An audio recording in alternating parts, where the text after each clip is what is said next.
Halo guys, balik lagi dengan video minggu ini. Gue tuh punya keresahan sejak lama untuk para calon legislatif. Ini kan sekarang udah mulai masuk masa kampanye sampai nanti 14 Februari kita pemilu. Tapi sebenarnya keresahan gue ini udah ada sejak tahun 2014. Gue penasarannya gini, kenapa kampanyenya para caleg yang pajang yang pajang banner umbul-umbul, poster atau apapun itu, entah di pohon, di jembatan, di tembok, di pagar, dimanapun itu, mereka tuh nggak pernah memasang ide mereka di situ, visi misi atau keinginan yang pengen mereka bawa. Gue nggak bilang semuanya, tapi memang banyak dominannya kayak gitu. Ada beberapa caleg yang punya tujuan khusus, kayak misalnya gue lupa siapa namanya, tapi dia tuh pengen cabut SKB 2 menteri. Terus ada lagi yang peduli sama lingkungan hewan. Ada. Meskipun gue lupa namanya, tapi ada yang seperti itu. Namun yang gue temuin seperti itu paling cuman itu tadi. Gue cuma inget cuma 2. Kebanyakan enggak. Dan gue yakin lu pun sama. Gitu. Gue yakin lu pun sama. Yang ngelihat pasti cuman foto, cuman poster doang, terus udah. Gitu doang. Sama muka mereka gede-gede, sama partainya. Udah, lu nggak akan pernah tahu apa sih yang dia bawa, apa sih yang mau dia bawa gitu ke dalam pemerintahan nantinya gitu. Kenapa mereka nggak pernah taruh visi dan misi mereka di sana selain cuma muka gede doang? Muka gede-gede doang gitu. Ya oke lah. Kalau misalnya kita bilang, ya di poster itu mereka nggak cukup kalau mau taruh visi misi gitu kan. Mau taruh ide atau rencana mereka nggak cukup. Ya udahlah, taruh aja visi dan misi doang.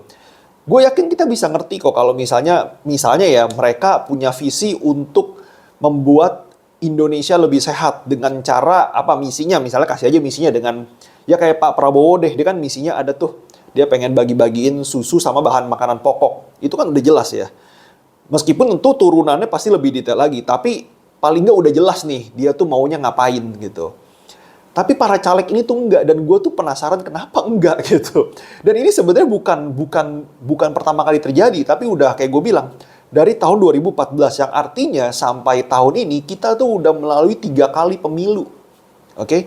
3 kali pemilu. Padahal yang uniknya di tahun 2014 itu target market mereka adalah meraih suara kaum milenial, anak-anak muda. Dan di tahun ini targetnya naik lagi, ada kaum Gen Z. Yang konon katanya Gen Z dan milenial ini bisa melebihi 50% pemilih gitu. Yang artinya jumlahnya banyak. Dan yang gue bingung, Gen Z dan milenial ini mereka kan melek teknologi banget ya. Bukan kayak boomer ataupun Gen X gitu yang kalau bayar makanan di restoran masih pakai uang cash atau segala macam. Kita tuh udah generasi kris dan juga debit gitu. Udah generasi transfer antar bank, kartu kredit dan lain-lain.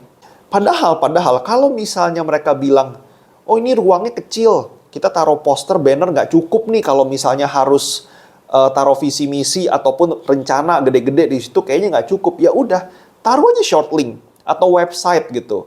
Ya lu sebagai caleg punya modal buat buat maju ke pemerintahan, bikinlah website. Nggak usah website yang sampai banyak halaman lah, nggak usah bikin website yang sampai 20 halaman lah.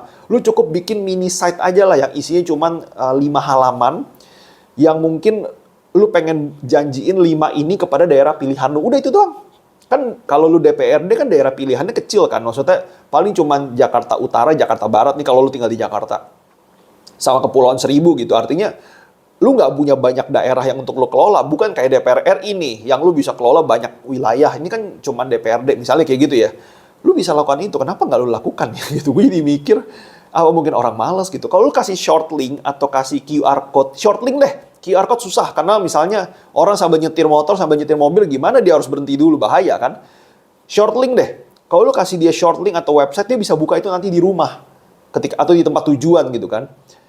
Itu yang gue tuh penasaran. Sebenarnya nggak semua caleg kayak gitu, kayak tadi gue bilang ya. Banyak caleg yang yang ngasih kayak semacam visinya dia lah di situ. Tapi jumlahnya cuma sedikit. Gue merasa mungkin rakyat Indonesia kebanyakan ya, ini kebanyakan, ketika mereka pemilu di bilik suara, mereka buka kertasnya, dari sekian banyak pilihan, mereka pilih secara random atau nama yang sering mereka lihat. Sehingga para caleg ini melakukan hal yang sama. Yang penting gue muncul sebanyak-banyaknya, yang penting orang lihat. Apa mungkin kayak gitu ya? Gimana pendapat kalian?